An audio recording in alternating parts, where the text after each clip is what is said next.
Estamos de volta no Hora da Verdade, nesse dia 4 de novembro de 2013, ao vivo em cores para todo o Brasil, para todo mundo, via internet, tvpox.com.br, onde quer que você esteja. Participe deste programa e tem muitas pessoas já ligando para a gente aqui, fazendo perguntas ao nosso entrevistado dessa noite, o Dr. Sidney Botia, promotor de justiça na cidade. A gente está falando sobre as atividades do PROCON e eu perguntei a ele em relação às operadoras de telefonia, que parece que aí elas são as grandes empresas que hoje têm o maior número de reclamações em todo o Brasil, e o Dr. Sidney estava revelando para a gente que hoje eles já incorporam, olha só a que ponto chegamos nesse país chamado Brasil, eles já incorporam dentro dos seus custos aquelas multas que eles com certeza já preveem, não é isso? Exatamente, são multas milionárias, porque hoje a multa mínima aplicada no Brasil é de R$ 546 e a multa máxima é de R$ 8.500.000. Eles já incorporam, e já incorporaram, lamentavelmente incorporaram, e os PROCONs, é até importante nós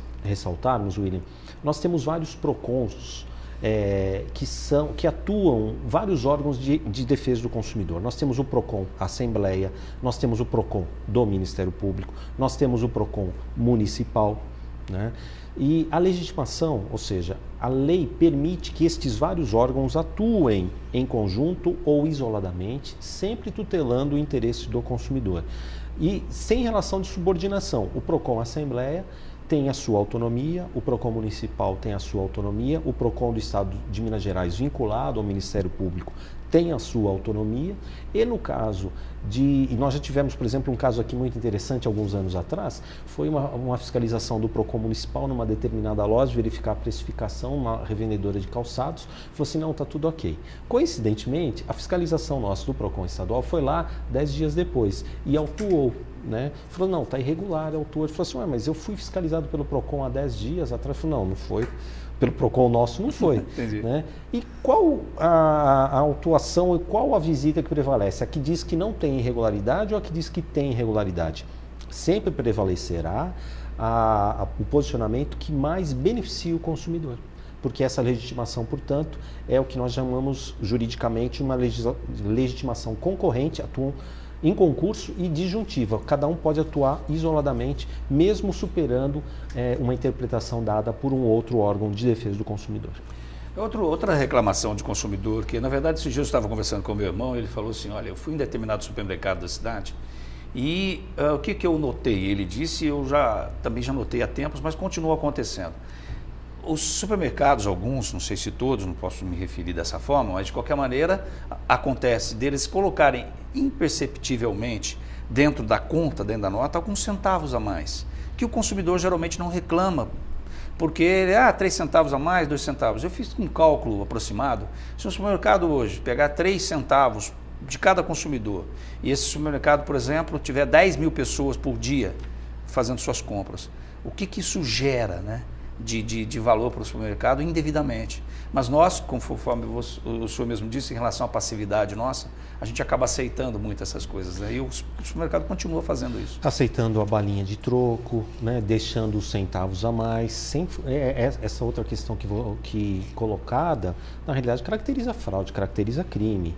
Né, crime é a relação de consumo, porque nós temos, além das sanções administrativas previstas no Código de Defesa do Consumidor, temos que lembrar também que toda cobrança indevida feita ao consumidor gera a ele o direito de recebimento em dobro do valor cobrado. Quando se trata de pequenos centavos, são pequenos centavos, mas pequenos centavos em dobro. Mas nós temos, em algumas situações, em que, por exemplo, na questão da telefonia, na questão de serviços financeiros, cobranças de 100, 200, 300 reais, e essas cobranças indevidas geram ao consumidor o direito de reparação em dobro do valor indevidamente cobrado. Agora, é a questão realmente de ficar atento. Em relação aos supermercados, o que nós temos hoje realmente o grande problema, cada fiscalização que nós encontramos, nós temos inclusive um checklist de tudo que nós fiscalizamos dentro dos supermercados, né, que envolvem não só a questão da data de validade do produto, um item extremamente importante para resguardar a segurança alimentar,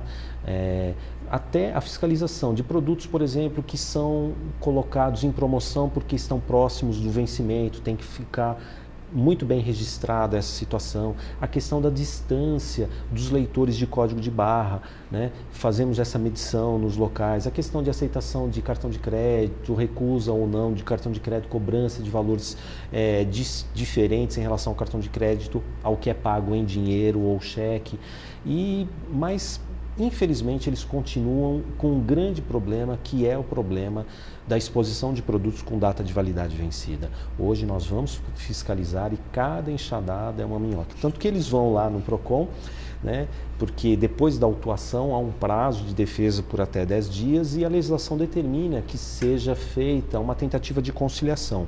Essa tentativa de conciliação é igual acontece lá no Juizado Especial Criminal da Comarca, em que a pessoa, ao aceitar um acordo, não está confessando responsabilidade, não está aceitando culpa, mas paga a multa, essa multa que eles já incorporaram nos custos financeiros da empresa, né? Pagar a multa para não discutir. E tanto que eles vão lá para fazer o acordo, eu já mando a minuta, encaminho a minuta do acordo e eles só falam assim, dá para parcelar em mais vezes? Porque na realidade sabem que há uma irregularidade, às vezes não conseguem controlar, muitos justificam que a quantidade de itens que eles trabalham é uma quantidade de itens muito grande, mas eu sempre contra-argumento, William, porque eles conseguem controlar no sistema de gerenciamento eletrônico, de gerenciamento de informática, conseguem controlar o preço e não conseguem controlar a data de validade do produto, né? Denotando que, com certeza, vai passar lá no caixa, o preço está registrado. Por que também não está registrado o lote e a validade do produto para que ele mesmo, o supermercadista, se acautele e retire da exposição esse produto impróprio para consumo? Não é por outro motivo que alguns supermercados, e uma iniciativa que se iniciara lá em Belo Horizonte, hoje já até disponibilizam um incentivo para que o próprio consumidor localize os produtos com data de validade vencida. Eles anunciam que se o consumidor encontrar em exposição qualquer produto com data de validade vencida, ele receberá aquele produto, não aquele produto vencido, porque ele não pode ser entregue, receberá um produto similar àquele ou daquele mesmo fabricante com lote dentro da validade, fomentando, portanto, que o próprio consumidor fiscalize e aí, de uma forma, mostrando até uma boa fé ao seu consumidor, ao seu cliente, e evitando que na fiscalização do PROCON eles sejam autuados e paguem a multa. Doutor Sidney, o senhor se referiu, por exemplo, às operadoras que elas já incorporam isso nas multas e tal. E agora se referiu quase que da mesma forma, dizendo que os supermercados também já incorporam.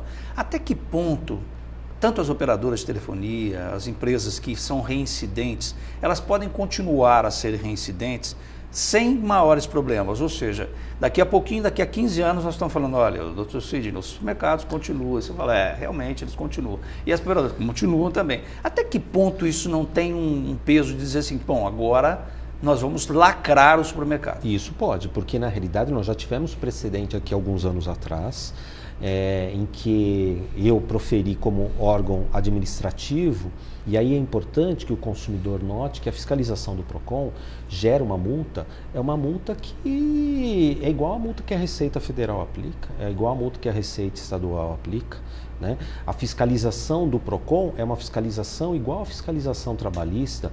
Nós não podemos pensar só porque é algo recente, né, que essa multa aplicada e essa sanção aplicada não tem a mesma relevância das outras multas tradicionais. Mas, além da multa, há também a possibilidade de interdição cautelar da atividade, há a possibilidade de cassação da concessão e há também, William, a questão da responsabilização criminal e pessoal em algumas situações.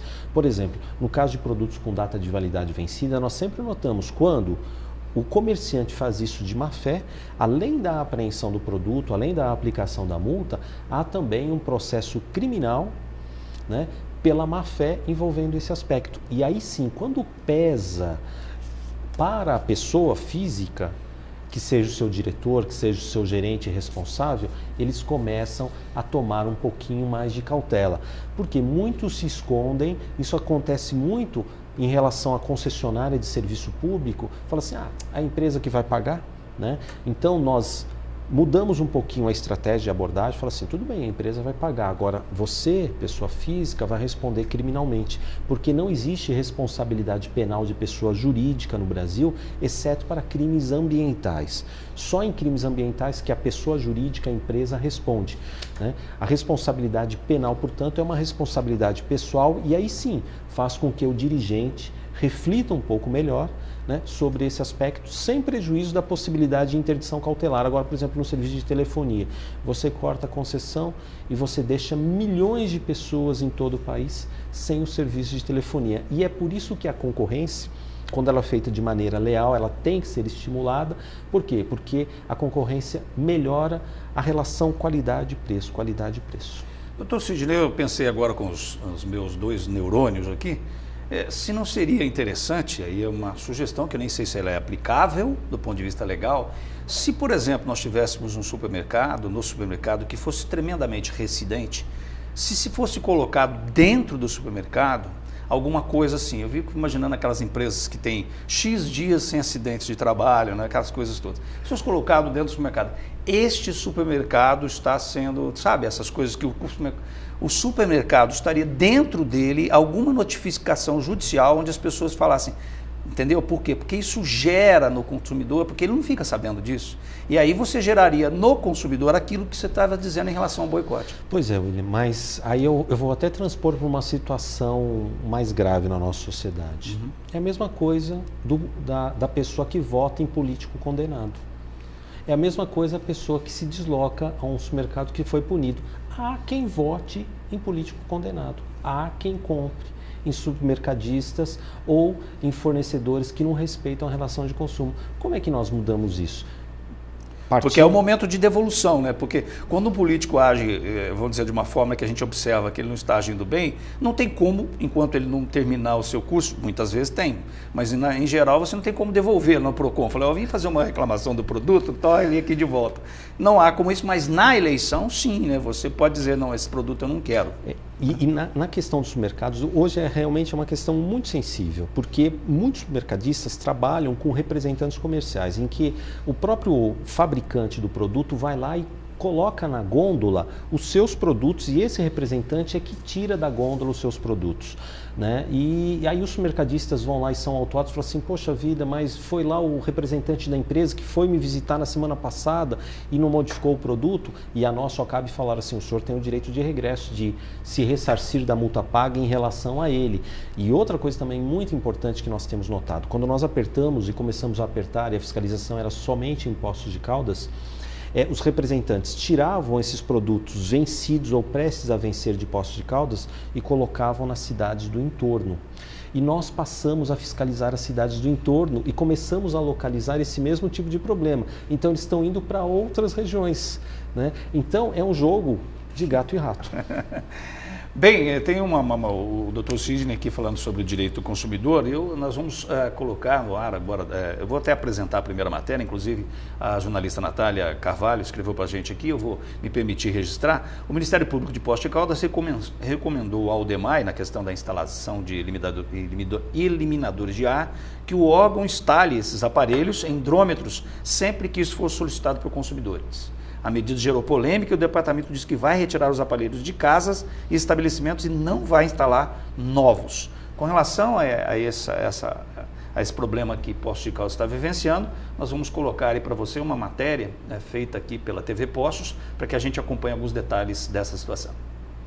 Na gestão anterior, depois de solicitação do comércio local ao Departamento Municipal de Água e Esgoto, foram instalados 400 eliminadores de ar.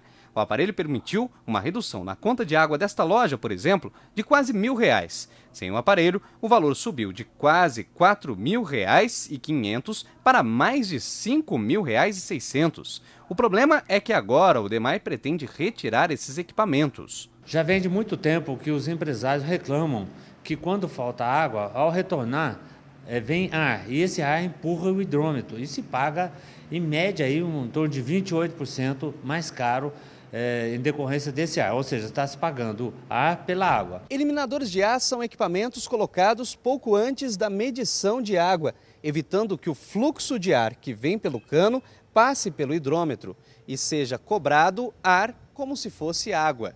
Em Poços, existiam 400 equipamentos como estes instalados no comércio local. No entanto, o DEMAI afirma que esses aparelhos não são aprovados pelo Inmetro e comprometem a qualidade da água. A empresa se ampara em leis federais e municipais. Os eliminadores de ar são equipamentos não certificados pelo Inmetro em termos de eficiência, que controla qualquer tipo de contaminação e que dá uma redução de valores junto ao consumidor nesse sentido. Então, a diretoria meteorológica concedeu apenas os eliminadores de ar, falando da questão meteorológica que não altera a medição, apenas isso.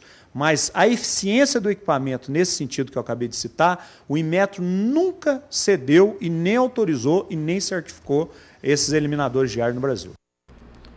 Bem, nós vamos para o intervalo, já já a gente volta com o Dr. Sidney Botia para a gente tentar esclarecer um pouco essa situação da instalação de eliminadores de ar aqui em Poços de Caldas. Não sai daí.